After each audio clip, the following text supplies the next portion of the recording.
Hello, and welcome back to our podcast on all things coaching and higher education. As always, I'm your host, Tim Jansa, a certified leadership and organizational development coach and higher ed professional of over 20 years. I'm joined today by Dr. Tammy Gocial. She's the principal and founder of Gocial Leadership Advisors, Go Lead, and a certified executive leadership coach. I asked Tammy to help us better understand an inescapable undercurrent that leaders in higher education must navigate these days.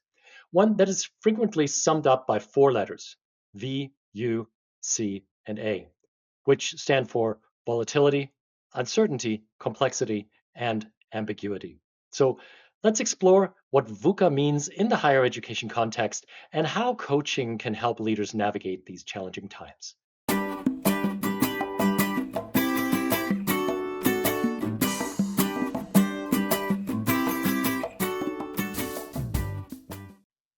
Welcome to the podcast, Tammy. It's wonderful to have you here. Thanks so much for inviting me to join you today, Tim. I'm really happy to be here with you. So, when you proposed your topic, the acronym VUCA jumped right out at me, not because I hear it more and more frequently in the higher ed space, but also because it seems to really capture the realities of what college and university leaders are dealing with these days. Do you think that higher education leaders are fully aware that they're operating in a volatile, uncertain, complex, and ambiguous environment, or is that recognition still emerging? Well, I certainly think they're aware of all of the external challenges that they're facing. It's hard to escape what's coming at them right now. Whether they call it the VUCA environment is probably still up for grabs. That term was used initially in the military in the late 1980s, and then has really only kind of become more common in higher education since maybe the mid 2015, 16, around there. And then certainly it has taken on new meaning since COVID, and with the whole surge in technology and things like that. Um, I think that, after the pandemic, faculty and staff were very eager to sort of return to the way things had always been, and many of them did so. For institutions that have really embraced this environment, they have taken on a more strategic approach to navigating the challenges that they're facing. And those that have done so, in terms of addressing digital learning, the enrollment cliff, curriculum, financial partnerships, those sorts of issues, student support in particular. I think these institutions are much more poised to effectively respond in the current environment, in this current VUCA environment, with all of the technological, political, cultural, financial challenges that they're navigating right now. So I think that this whole collection of things is really rocking, kind of the foundation of higher education because all of these things are happening at once. Yeah, I'm so glad you brought up the technology and all these things. It's so funny. After after the pandemic, a lot of people had hoped that this would be a catalyst for real innovation, for change, for something to be different, to finally move higher ed into the 21st century, whatever that would mean. And then, as you mentioned and said it correctly, everybody just wanted to go back to the way things were, even though I think deep down everybody understood that they would never be the way things were. And then, of course, then came AI as the big thing, and I mean that's something you and I have talked about, and I'm sure you will discuss again. So when you look at VUCA's volatility, uncertainty, complexity, and ambiguity, how does this affect leaders' capacity to navigate their institutional environment these days? Yeah, I mean, I think that's a great question. Leadership is still leadership, so it's already complex and challenging, Mm, in all sorts of ways. But I think with VUCA showing up in so many different areas, with the research funding, with digital learning, with student support, and the need to navigate, mental health and really mental health across students, faculty, and staff. How we're incorporating AI into all the operations and also into the curriculum. There aren't very many new ideas that affect both operations and curriculum. But in this case, I think AI is really affecting the entire enterprise. And so, really, with all of those things, there's almost no aspect of the higher education enterprise that isn't touched in some way by these concepts: volatility, uncertainty, complexity, and ambiguity. And so everybody is experiencing it in many ways. Um, Unlike, I think, the time, when we faced COVID, and we addressed sort of the moment, what was going on with COVID, how do we handle what's happening with COVID. We It was almost like a problem solving initiative. You didn't always know what was coming, but you knew you were kind of addressing this one main thing, and then kind of the implications of that. In this environment in 2025, we're really being there's almost an assault on all fronts, and I don't mean assault really in a real volatile way, but the impact of all of these different aspects of the operation: frozen research dollars, the impact on international student visas, which affects enrollment. Um, in some cases, the supply chain is really being affected. How we navigate any of the enrollment issues, all of those things affect institutional bottom line. And so, to the degree that we were able to anticipate some of these things, I think, the mental health issue, certainly student success challenges, AI, those things have been on the horizon for a while. And so, institutions have been addressing them thoughtfully, systematically, in the way that higher education typically does. But all of a sudden, we have all of these other things too, in addition to what we were already navigating. And so, what is normally higher education's ability to sort of study something, propose some ideas, think about it a little bit, cogitate a little, and then make some decisions. That process of being a little bit slower is all of a sudden being thrown into flux, because everything has to respond much more quickly. The demand for timely, efficient, quick response is really high right now. And so institutions and leaders are having to navigate all of these different areas, all of these different arenas, all at the same time. And normally, higher ed's kind of slow to pivot, typically, with these kinds of issues. And right now, the luxury of slow is gone. You could say that 3 times out loud. I think everybody probably watching and listening to this just gotta be nodding, because it seems like leaders, or really anybody in higher ed, is just being pulled in all different kinds of directions. Unlike the pandemic where you said there was, like, one root cause, there was one issue, one thing, like, "Oh gosh, if we could only get past this, and then things will settle down." Nowadays, Right. we're like, "We don't know where this is gonna go, and how long this is gonna last. Is this gonna be forever? Is this gonna be the rest of our professional lives?" And I mean, that certainly creates a lot of stress and anxiety, I can imagine. So, Absolutely. talking about coaching in that particular context, just from like Mhm. a 30,000-foot view, how can we as coaches help institutional leaders cope with this kind of environment? What are some strategies? Well, I don't know if there's a strategy, but I think a Oh, strategy is I read this article in 2021 when I first started doing a lot of work around leading change. I kind of in the late 2016, 2017. And then this article came out in early 2021 from an organization called Mind Tools. And the name of the article is Managing in a VUCA World, Thriving in Turbulent Times. And it basically talked about how do you use VUCA to respond to VUCA. And so they came up with another VUCA acronym to respond to VUCA. And so basically they suggest that you meet volatility with vision, you meet uncertainty with understanding, you meet complexity with clarity, and you meet ambiguity with agility. And each of these response options really is facilitated by both a cognitive and an emotional set of factors that then all contribute to a behavioral response. In other words, just thinking about something or just feeling something doesn't get you anywhere until you actually do something in terms of responding to these kinds of scenarios. And so what coaching can do, I think, is really help leaders identify the areas of response that are more natural for them. What flows easily. If I'm a really strategic thinker, I probably have that data analysis and that sort of assessment piece down pretty easily. What might not come as easily to me is how I work with my team or how I engage my folks, how I help them um, gain their footing in this space of uncertainty and upheaval. And so I have to be able to manage both the strategic thinking and the relationship building.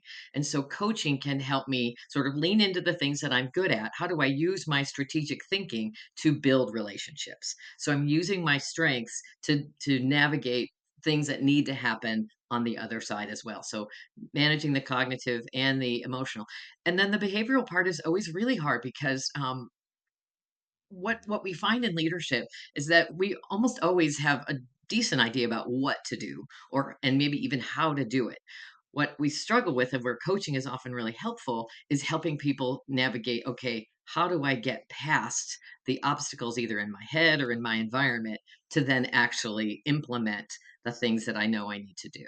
And so coaching can help navigate all three of those things.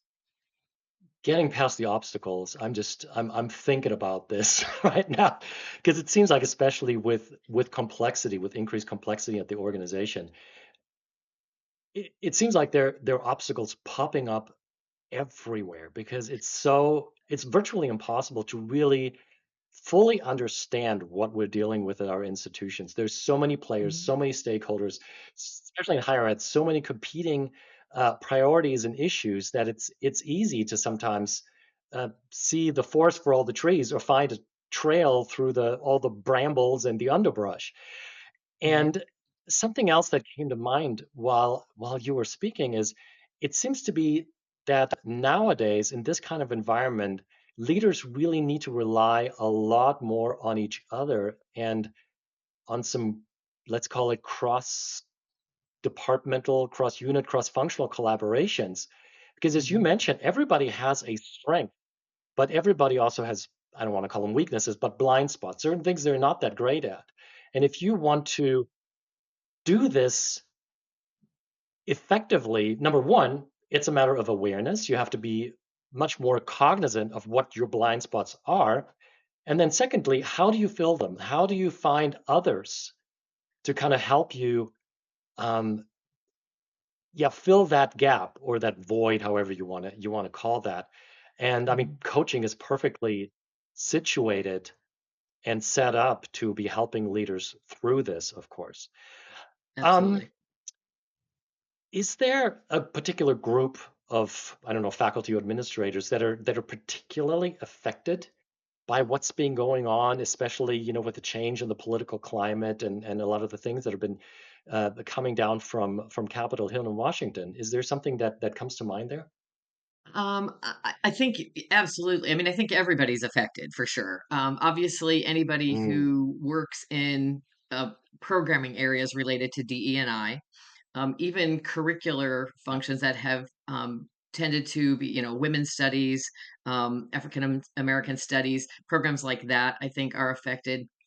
But I also think that engineering and all of our doctoral programs, many doctoral programs rely on bringing in the world's best talent.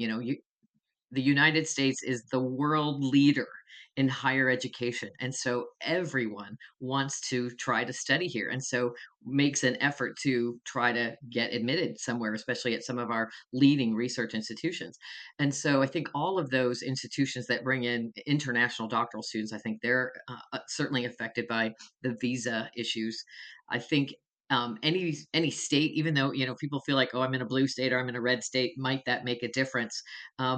It might, but the reality is that the changes that are happening at the federal level that affect finances, then so people aren't really thinking about the big bill that Congress passed this spring, but the impact of those financial choices means that state governments are going to have to respond to things that aren't being handled at the federal level, which, as we know, education is often at the bottom of the list when it comes to funding demands or funding priorities for a lot of state legislatures. And so even though you're in a state that is politically, you're aligned politically, the institution is aligned politically, the fact that the state coffers are a little bit depleted based on some of these other issues, that's going to affect you. Certainly states that are navigating the enrollment cliff, states that, New England is really affected by the enrollment cliff. California and Texas, not as much. And so a lot of schools are trying to draw California students and Texas students to their states so that they can meet some of the enrollment expectations. And in the wake of online education, where the competition is much more national now, and international, but much more national. People don't have to move somewhere to be able to take advantage of online education in Rhode Island, for example. If they don't want to, they can small the state, but they can go to their online education program and get a great education without leaving their state. So I think everybody is affected in some way, shape, or form. Certainly, people who are navigating different parts of the institution might be affected differently, but I think everybody is affected in some way. Yeah. Yeah, I'm glad you brought up the budget thing because, of course, the first thing that comes to mind for me is those faculty members who are very research heavy, whose primary job is to do research. But you also brought up the DE&I space, African American studies. I mean, those are certainly uh, there's a lot of uncertainty in terms of Absolutely.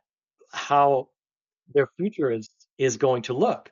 And what strikes me, and this kind of makes me think back to a conversation you and I had recently, is how for researchers or also for professionals in these specific, research and scholarly fields, there's a lot of their identity rolled into their work. It's not about necessarily the teaching, but a lot of what they do is really that's what they're known for. That's what they've built a career on. And when that potentially falls by the wayside or is directly impacted, I mean, I can only imagine how deeply that strikes them because it strikes at the heart of their professional identity. So I'm wondering, like, what can we as coaches do when we're dealing with these high performing professionals to potentially deal with the repercussions of that, or maybe even reconstruct their professional identity when traditional success metrics, like the amount of funding you bring in and so forth, when those things are disrupted, what can we do? Yeah, higher education is one of those areas where expertise is deeply ingrained, right? People study and get PhDs. Certainly not everybody at an institution has a doctoral degree, but there is a great sense of specialization. It's kind of what we've done for so long, and people get promoted, people get new opportunities based on their strength in their expertise, even though there are parts of the new role that might actually have nothing to do with that area of expertise. And so they take on a leadership role, and being an academic leader is actually not related at all to being a mechanical engineer. There are certainly transferable skills. And I think coaching can really help people navigate the transferable skills. What is it? What are the skills I've gained as a researcher, as a leader of my lab, as a publisher, as a published author, a writer, somebody who is an innovative thinker, somebody who's willing to take some risks. Like there is a lot of risk taking that is inherent in being a researcher because you're hypothesizing and then developing an experiment or a strategy to try to navigate your hypothesis and try to address your hypothesis. That skill set, that mindset is actually really valuable in this kind of an environment. And so, how do you help those leaders who might not get to spend quite as much time in their lab because if they had federal funding and they don't have other kinds of funding, other sources of funding, they might not, their lab might not be functioning in quite the way it was before.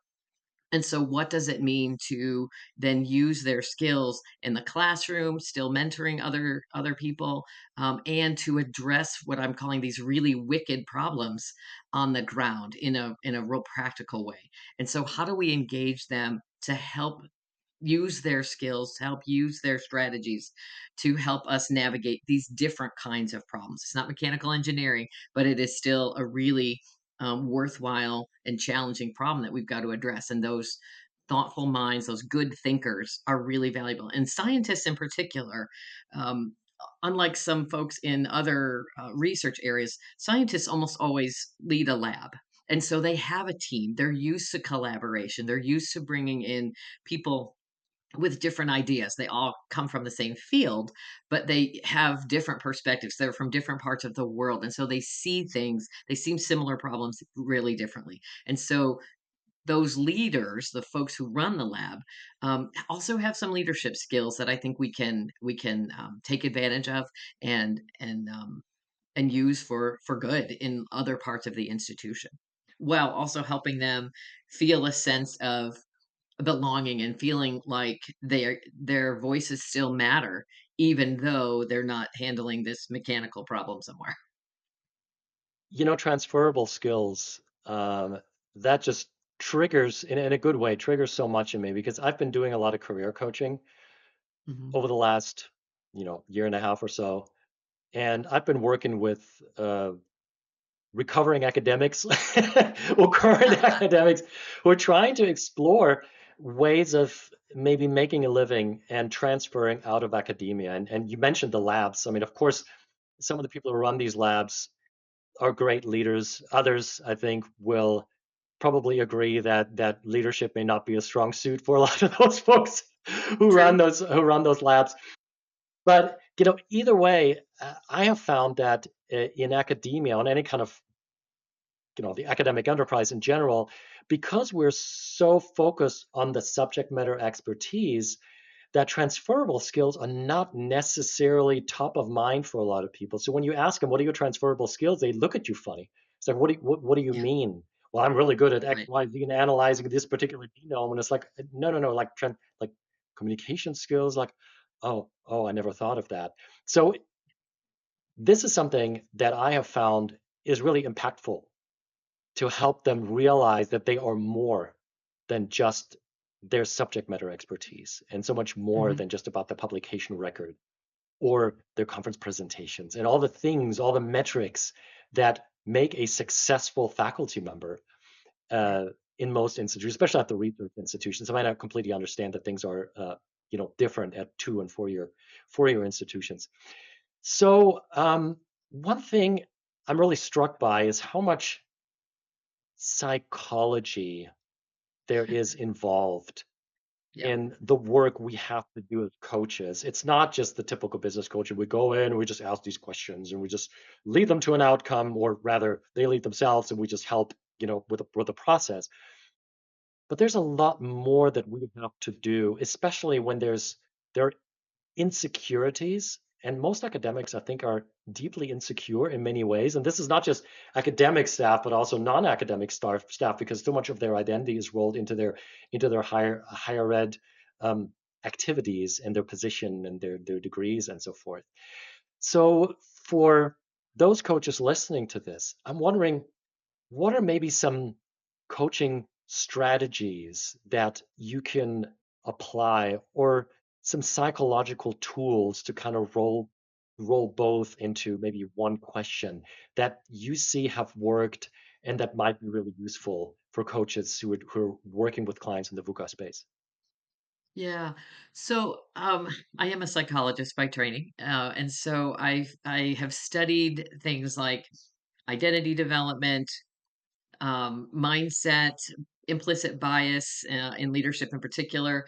And so these sort of bodies of literature are kind of my natural go tos. I'm always sort of thinking through Mhm. those lenses when I'm working with people or talking with people. And I've also recently done a little bit more a little more review of literature around psychological safety. It's a much newer term.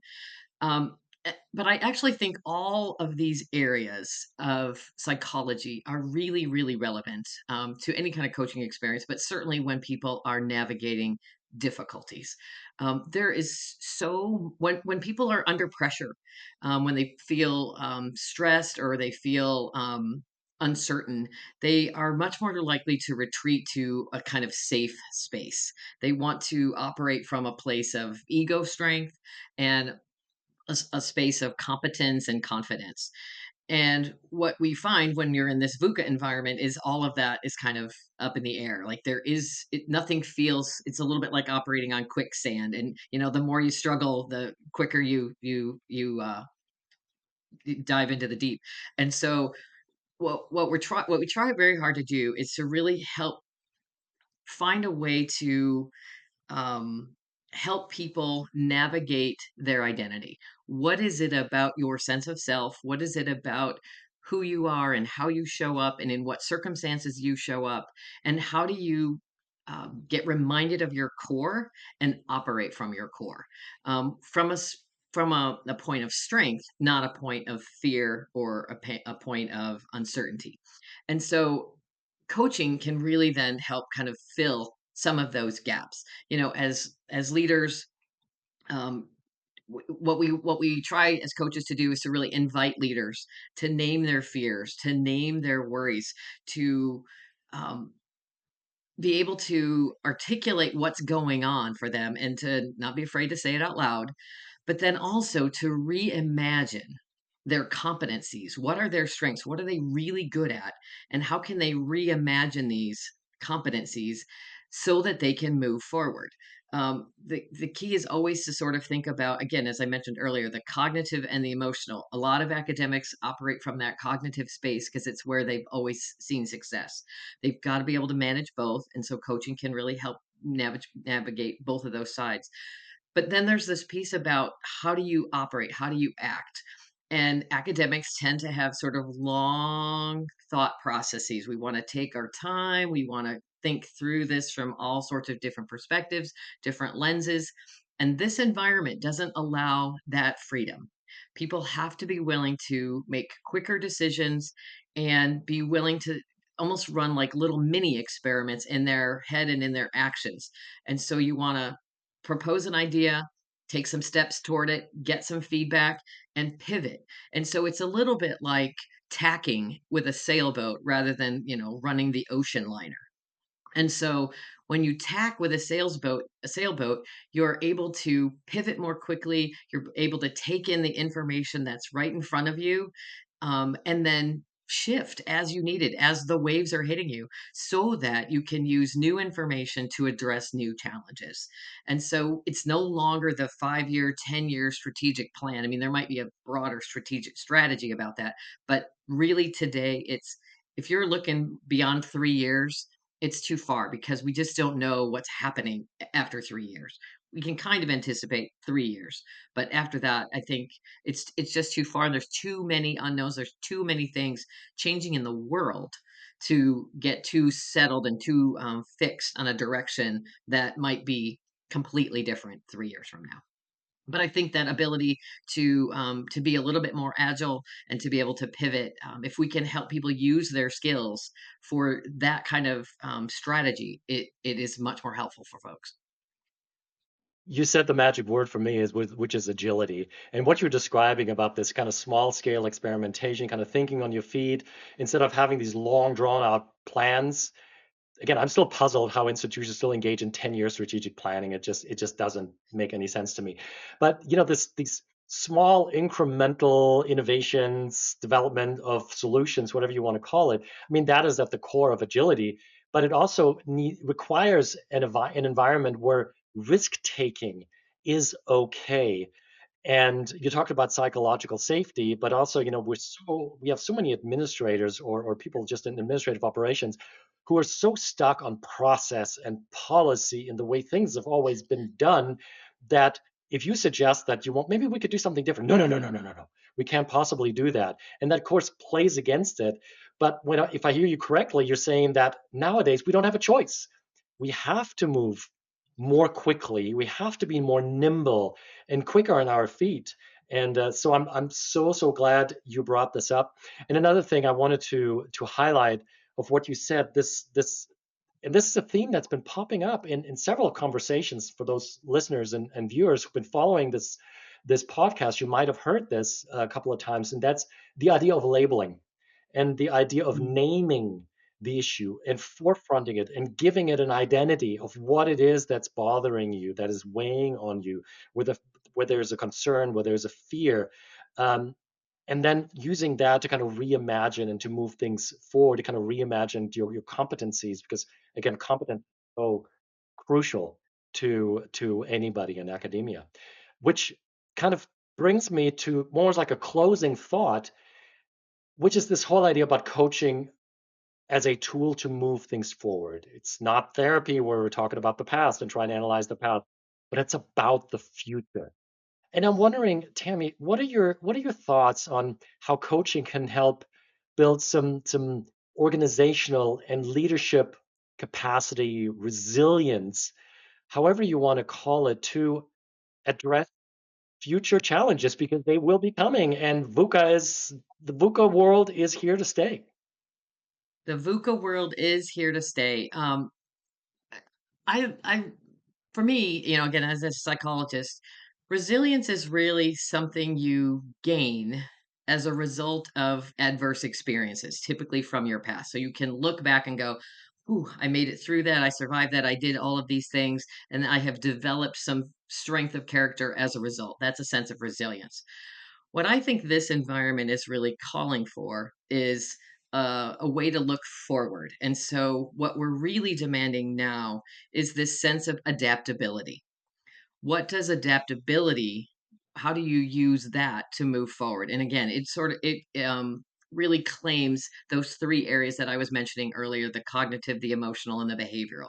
When you can analyze situations, and bring people together to navigate the cognitive, to navigate the emotional. People are really hurting right now. This is a really difficult time because nothing feels solid. Everything is in flux, and so leaders are in the same experience in some ways as the people they're trying to lead, and so that creates some challenging dynamics. And in higher education, again, we've talked about expertise. People have a lot of expertise and really deep expertise. But just because people have deep expertise in one area, does not mean they have deep expertise in all areas, even though we often look to folks who we think can sort of cut across a lot of different areas. And so for higher ed, we're used to being experts. We're used to being the person in the driver's seat who has the answers. And I think one of the things that's super valuable at this point is to be able to invite people in who have different expertise than you. And we've got the HR people and we've got the compliance people, and they are adherent to some really specific rules, regulations, policies, procedures. That is okay. We just need to move them along more quickly. We need to attend to what they're bringing. We need to attend to their concerns, because if we don't, they're going to dig in their heels and they're going to halt processes and procedures that need to move forward, that need to help the whole institution move forward. And so we have to bring in people who really represent different points of view, who represent different aspects of the institution, both from an operational point of view, a student lens, a financial lens, IT, academics, the curriculum. All of those different lenses are really important so that people feel a part of the process and that their expertise matters. And again, it might not be the marketing professor from the School of Business who's going to help you with your enrollment challenges. It's not that, but it's somebody who has a marketing lens that we need to think about when we put out this email or this message. It's going to play in a way that we need to pay attention to. And so it is using people's strengths and skills in ways that benefit the institution and the navigate the problems that we have at hand, as opposed to how do I use marketing to market the institution. That makes perfect sense. Seriously, Tammy, words to live, lead, and coach by. And I think the future is interconnected. It is interreliance.